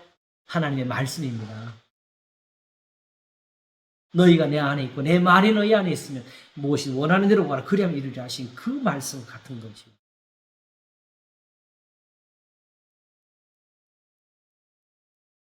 그러므로 이제 그 다음 말씀을 보겠습니다. 다윗은 하늘로 올라가지 못하였으나 친히 말하여 가로되 주께서 내 주에게 말씀하시기를 내가 내 원수로 내 발성택이 앞에 너는 내 우편에 앉았으라 하셨다 하였으니 그런즉 여기서 여호와께 내 주께 사실 때에 요 내 주에 대한 표현을 사실 한번 정리를 해야 돼요. 사실 내가 이미 했는데도 불구하고 한번 필요할 거예요. 오늘 아침에 설교할 때 시편 63편 마지막 절에 왕은 하나님을 즐거워하리니 하는 그 표현이 나오거든요. 그게 하나님이 여호와로 계시는 표현을 왕으로 표현한 거예요. 다시 말하면 원래 하나님이 원래 그 정하신 뜻이 있는데 하나님 여호와가 세상에서 하나님이 되실 때에 그 뜻대로 하시기 때문에 여호와로 맹세한 자는 다 산다는 거죠. 그러니까 하나님과 여호와도 사실 나눠질 수가 없는 여호와가 이제 여호와가 볼 수 없는 하나님이 형상으로 타신 것이 여호와예요. 그 형상은 말씀입니다. 다시 말하면 하나님이 지금 눈으로 보여도 결국 구원은 이 말씀으로 얻게 되어 있다는 거죠. 그러니까 아까 말씀하셨던 시편 16편에서 주를 보았다는 표현이 아까 그 말씀이 내 안에 계셔서 나와 함께 산 거를 표현을 한 거잖아요. 아, 그렇죠. 여기서도 그렇지. 그걸만. 네. 왜 그러냐면은 어떻게 알았느냐? 이 말씀대로 살았더니 하나님이 능력을 베푸시더라는 거죠. 그게 하나님 나를 모셨다는 거예요. 그렇죠. 아, 그렇게 되겠네요. 네. 내 우편에 항상 계셨다. 그러니까 네. 항상 내가 말씀과 같이 갔다. 여기서 이스라엘이 이제 찔림이 나오게 되면 36절이 있는데 그런즉 이스라엘은 온 집은 정령이 알지니 너희가 십자가 못 박은 이 예수를 하나님이 주와 그리스도가 되게 하셨느니라. 다시 말하면은 지금 이들이 예수님을 왜 못 박았어요? 그 교훈이 싫어서 그랬죠. 이제 그러니까는 그 주라는 의미는 그 구약 성경에서 그 여호와로 형상화된. 그렇죠. 그러므로 여기서 이제 이 한마디가 뭐냐 하게 되면 그러므로 이제 이 제사는 그쳐야 된다. 이 성전은 헐어야 된다. 예수님이 주가 됐다는 거는 네. 그렇게 돼야 되는 거죠. 네, 이제 그렇게 되는 거예요. 그래서 이거 로마서 10장 가게 되면 내가 만일 예수를 주로 시인하고 또 하나님께서 그를 죽은 다시 살리신 것을 내 마음 믿으면 구원을 얻으리니 사람이 마음으로 믿어 의에 이르고 입으로 신의 구원이 이르니까 결국 그게 뭘 말하는 게 로마서 12장을 가려고 그러는 거죠. 그러니까 주라는 표현은 결국 말씀과 연결돼서 네. 결국 그 말도 하기 위해서 뭘 먼저 말했어요? 말씀이 내게 심히 가까워 내 입에 있고 내 마음에 있다 했으니 우리가 전파하는 믿음의 말씀 결국은 전파하는 믿음의 말씀은 결국 신명기를 전해야 그게 믿음 말씀이죠. 근데 우리는 단지 사도 바울 로마서를 가지고 막 우리를 놓고서 마치 지금 이 시대에 사람 목사들이 설교하듯이 막 뭘 꾸며든 것처럼 해석을 하는 거죠. 넘어지는 것은 바울의 말이 아니고 지금 이와 같이 결국은 이 시편 한 구절이 인용되는 이런 데서 탁탁 넘어져야 되는 거예요. 그만큼 유대인들은 이 한 구절이 가도 이렇게 해석이 가능한 사람들이었다는 거예요. 그러니까. 근데 그러니까 그들이 악한 것은 그들은 보고도 안 믿었고 듣고도 깨닫지 못한 스스로 눈을 감아서 된 사람들. 그래 악이에요. 우리는 몰라서. 우리는 몰라서. 네, 그러니까 내가 그 말한 거 유대인들은 알고도 안 믿는 게 죄고 우리는 모르는데 아는 체 하는 게 죄라고. 네, 권사님 무슨 말씀 하시는지. 그러니까 아까 10편 8편에서 우리가 어린아이가 안 되는 거예요. 어린아이가 안 되는 거예요. 그래서 예수님의 그 제자들이 어린아이가 안 됐다라는 거예요. 또 그랬구나. 우리는 너무 많은 어린아이가 안 돼요. 그래서 예수님이 어린아이가 되지 못하면 천국에 들어가지 못한다는 그 표현, 내가 그 설교를 한번 했거든. 그 이유가 뭐냐. 어린아이처럼 되지 못하면 말씀을 안 믿어요. 예수님의 가르침을 안 믿는다고. 네. 그래서 우리는 너무 많은 계산과 자기 생각과 자기 그것들에 너무 꽉 차 있다는 게 문제예요. 네. 근데 그 표현, 예수님의 그 표현조차도 우리는 우리가 가진 개념에서 해석을 또 해요. 그걸. 그냥 단순하게 내가 그냥 순진하게 뭘 하는 이런 어떤 그 심리적인 표현으로 가버리지. 그러니까 우리는 성경이 완전히 우리는 지금 가려져 있는 거예요. 고린도후서 4장에서 말한 같이 이 세상 신이 믿지 않은 자들의 마음을 혼미케 하고 그리스도의 얼굴에 있는 하나님의 영광을 아는 광채를 비치지 못하게 하고 있고 말씀이 들어갈 자리가 있어요.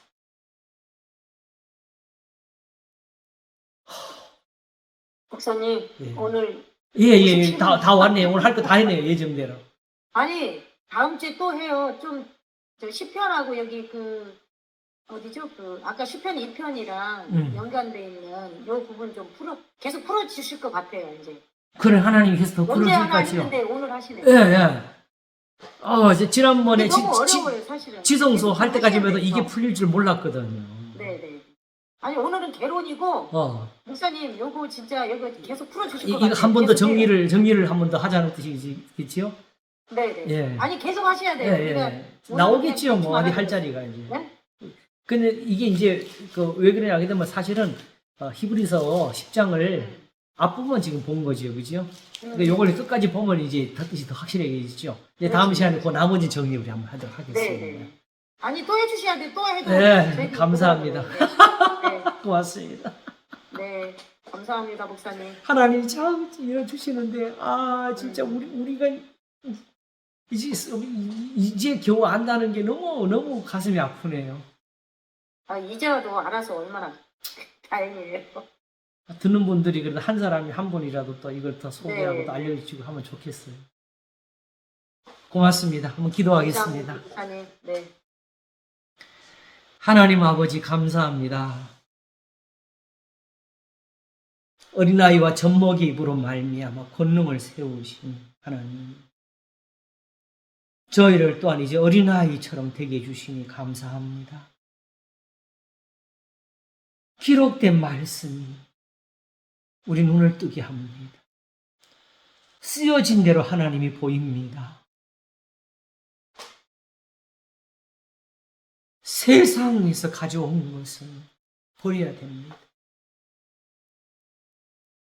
하나님과 신은 다릅니다. 하나님은 하나님이십니다. 성경은 살아있습니다.